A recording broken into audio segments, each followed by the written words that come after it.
اللہ کا ولی ہو جائے گا، روزہ رکھ کر بھی اللہ کا ولی نہیں بن رہا ہے، تو مطلب یہ ہے کہ ضرور روزے کے اندر کچھ کمی ہے۔ تو وہ کمی کیا ہے؟ علماء نے لکھا ہے کہ روزے والے آدمی کو 6 باتوں کا خیال کرنا چاہیے۔ اگر وہ ان 6 باتوں کی رعایت نہیں کرے گا تو وہ کبھی بھی متقی بن نہیں سکتا۔ جیسے ایئر کنڈیشن روم ہے تو وہاں پر اے سی آن کریں تو اس کے لیے کچھ شرط ہے۔ وہ شرط کیا ہے؟ اس کے سب دروازے بند ہوں، اس کی کھڑکیاں بند ہو، جو سوراخ ہیں اس کو بھی بند کریں۔ اس کے بعد اے سی پورے کمرے کے اندر ٹھنڈک پیدا کرے گا۔ دروازہ بھی کھلا ہے، کھڑکیاں بھی کھلے ہیں، اب اے سی آن کر کے 2 گھنٹے کے بعد کہہ رہے ہیں پتہ نہیں کمرہ جو ہے کیوں گرم ہے، ٹھنڈا کیوں نہیں ہو رہا ہے، تو یہی کہیں گے کہ بھائی پہلے دروازہ بند کرو، پہلے کھڑکیاں بند کرو، بعد میں اے سی چلاؤ، فائدہ ہوگا۔ ایسے ہی روزے میں متقی بننے کے لیے ان 6 باتوں کی رعایت کریں۔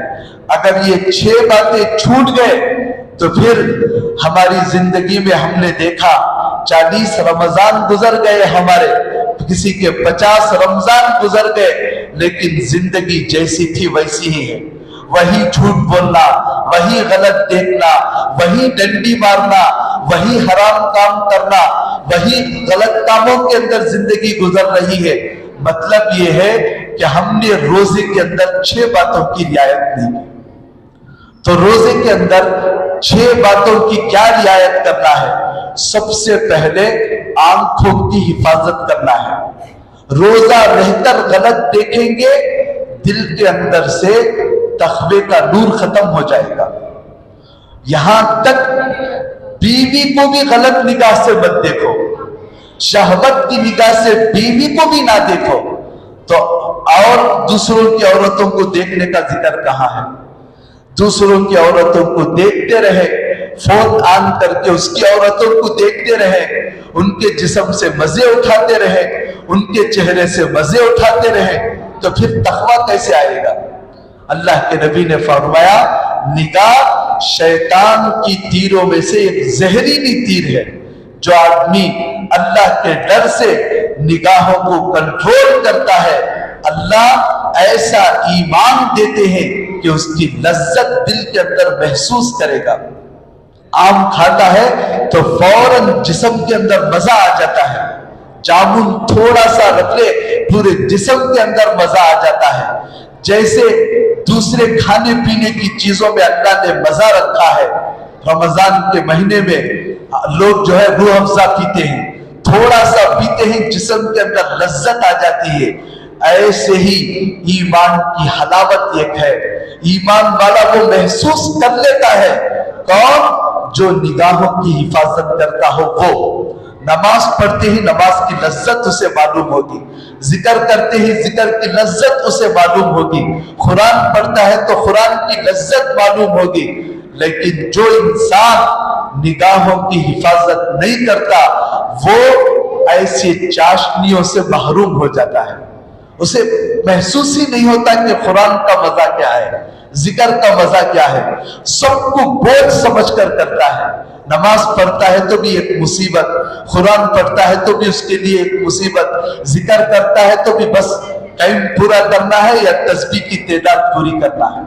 باقی اللہ کے تعلق کو پیدا کرنے کے لیے جیسے اکابرین کے واقعات ہیں، نام لیتے تو نام سن کر طرف جاتے تھے۔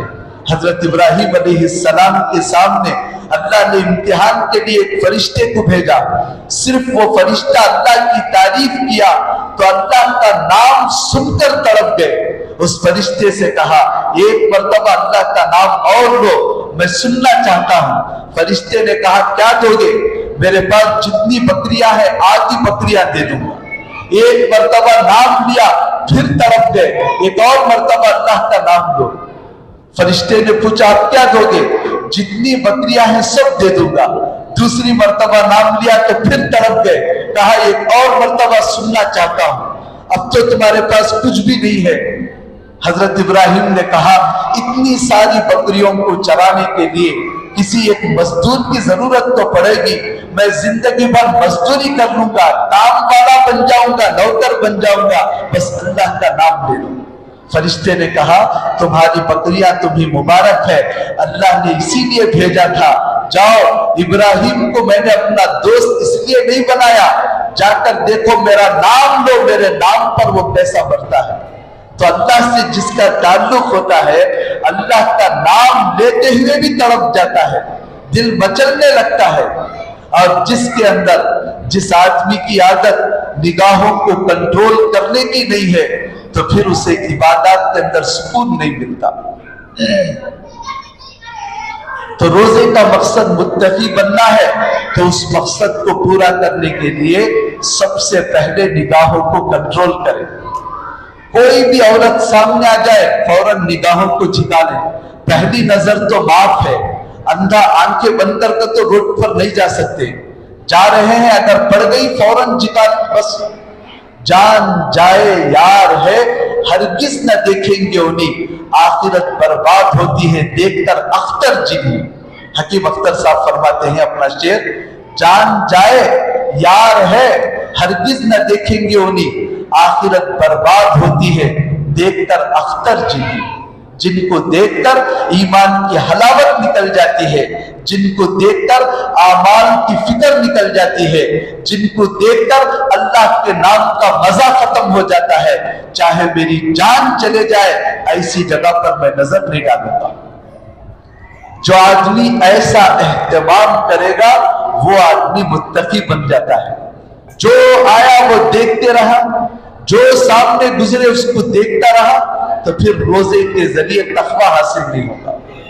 دوسری چیز زبان کی حفاظت کرنا ہے، جھوٹ نہیں بولیں گے، کسی کو گالی نہیں دیں گے، زبان سے کسی کو دھوکہ نہیں دیں گے، کوئی لڑ رہا ہے تو اس سے گندی گالیاں نہیں دیں گے، زبان کو کنٹرول کریں گے۔ اور تیسری چیز کانوں کی حفاظت کریں گے، جن چیزوں کو دیکھنا اور جن باتوں کو بولنا جائز نہیں ہے ان کی آواز کو سننا بھی جائز نہیں ہے۔ گانوں کو نہیں گا سکتے تو گانوں کو سننا بھی جائز نہیں ہے۔ ایسے تمام بیہودہ اشعار، ایسے تمام بیہودہ مجلس کی باتیں جس سے انسان کا وقت ضائع ہوتا ہے، اپنے کانوں کو اس سے حفاظت کریں۔ یہ تین چیزیں ہو گئی۔ اور چوتھی چیز ہے سحری ہو یا افطار ہو، کھانے کی کوئی بھی چیز ہو حلال مال کو استعمال کریں۔ حرام کے ذریعے نہ تو ہمارا روزہ قبول ہوگا، نہ تو ہماری تراویح قبول ہوگی، نہ تو ہماری دعا قبول ہوگی، اور نہ ہی ہم متقی پرہیزگار بن سکتے ہیں۔ اس لیے چوتھی چیز ہے حرام کے مال سے بچیں۔ اور پانچویں چیز ہے روزے کی حالت میں اتنا پیٹ بھر کر نہ کھائیں کہ بھوک ہی نہ لگے۔ سحری کے اندر کھا رہے ہیں تو 2-3 نوالے کم کریں، افطار کے اندر کھا رہے ہیں تو اس وقت بھی 2-3 نوالے پہلے ہی ہاتھ دھو لیں۔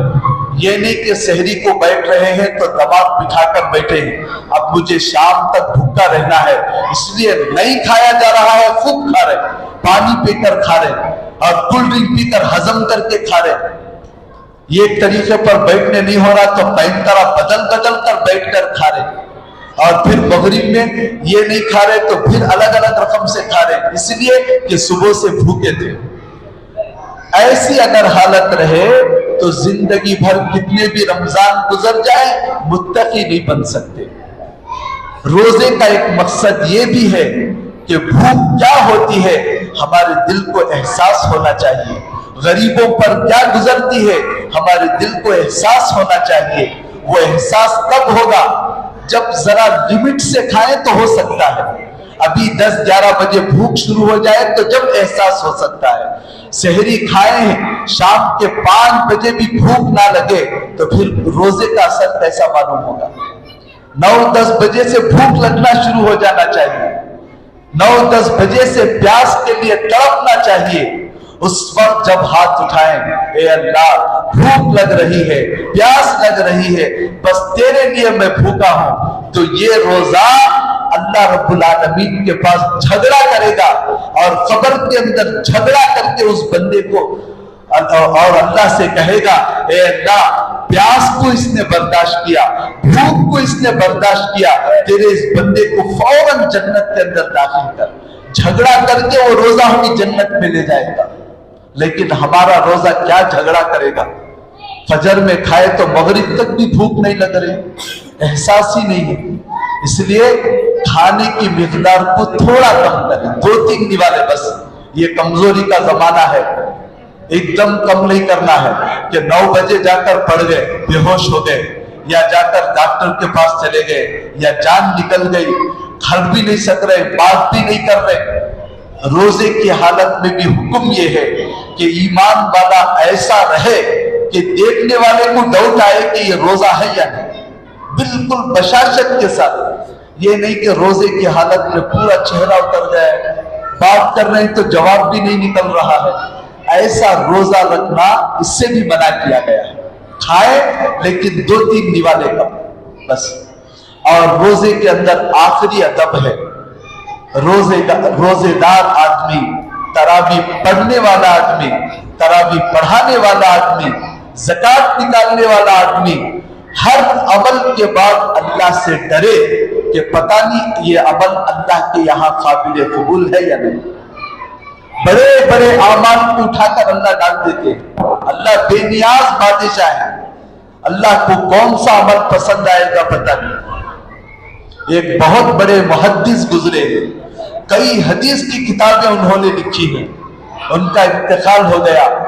خواب میں کسی نے دیکھا, کیا پوچھا, جنت کے اندر ٹہل رہے ہیں. دیکھنے والے نے کہا ماشاءاللہ آپ کی زندگی تو حدیث پڑھنے پڑھانے میں لکھنے میں گزر گئی, شاید اسی کی وجہ سے اللہ نے جنت کو میں بھیج دیا. وہ بزرگ کہنے لگے بھائی وہاں تو بڑی سخت پکڑ ہے, یہ تو سب ایک طرف رکھ دیے, صرف یہ چھوٹے سا عمل اللہ کو پسند آ گیا تو اللہ نے بخش دیا. خواب دیکھنے والے نے پوچھا کہ کیا عمل پسند آیا, تو کہا کہ پہلے زمانے میں آج کی طرح کی پین نہیں ہوتی تھی, کاڑی ہوتی تھی, کاڑی میں انک ڈبو کر لکھا کرتے تھے. تو میں کاڑی میں انک ڈبو کر حدیث لکھنے جا رہا تھا تو ایک مکھی آ کر انک کے اوپر بیٹھ گئی. تو میرے دل میں خیال آیا شاید بہت پیاسی ہے, اللہ کی مخلوق ہے, اگر میں اڑا دیا تو اس کی پیاس نہیں بجھے گی. تو میں ایسے ہی ہاتھ رکھ کر تھوڑی دیر تک بیٹھ گیا, یہاں تک کہ وہ مکھی اس انک کو چوس کر اڑ گئی. میں پھر بعد میں انک ڈبو کر لکھنے لگا تو اللہ نے کہا تیرا یہ عمل مجھے پسند آ گیا. ایک میری چھوٹی سی مخلوق کو تو نے جو رعایت کیا, تھوڑی دیر کے لیے پیٹ بھرنے کا عمل, بس یہ مجھے پسند آ گیا ہے. جا تیری سب زندگی کی محنت ایک طرف رکھ, اسی کے دفعہ تو جنت میں چلے جا. تو روزہ رکھ کر بھی ڈرتے رہنا چاہیے. پتہ نہیں کہ یہ روزہ اللہ کو قبول ہے یا نہیں, پتہ نہیں کہ میری یہ تراویح قبول ہے یا نہیں, پتہ نہیں کہ میرا یہ مال قبول ہے یا نہیں. ہر عمل کے بعد گھمنڈ نہیں آنا چاہیے, ناز نہیں آنا چاہیے, میں نے یہ کیا, ہم نے وہ کیا. اور یہاں تک اللہ والے فرماتے ہیں عمل کر کے عمل کو جتلانا یہ بھی مردودیت کی علامت ہے. عمل کیے اللہ کے لیے. ہمارے نبی نے فرمایا ہاتھ سے ایسا خرچ کرو, سیدھے ہاتھ سے خرچ کرے ہیں تو پھر دوسرے ہاتھ کو بھی پتہ نہ ہو کہ پہلے ہاتھ نے کیا خرچ کیا ہے. بس بات خاص موقع ہوتے ہیں وہاں پر حکم دیا گیا ترغیب کے لیے, ورنہ ہر چیز میں ڈرتے ہوئے بس اللہ کی رضامندی مقصود رکھنا چاہیے. ان 6 آداب کے ساتھ ہم روزہ رکھنے کی فکر کریں. آنکھوں کی بھی حفاظت, زبان کی بھی حفاظت, کانوں کی بھی حفاظت, حلال مال کھانا, حلال مال سے افطار کرنا, اور اتنا پیٹ بھر کر نہ کھائیں کہ نہ غریبی کا احساس, نہ بھوک کا کوئی احساس, نہ جو ہے پیاس کا احساس, اور پھر اللہ سے ان کو قبولیت کے لیے ڈرتے رہیں. یہ 6 باتوں کی رعایت کر کے روزہ رکھیں گے تو وہ روزہ تقویٰ پیدا کرے گا.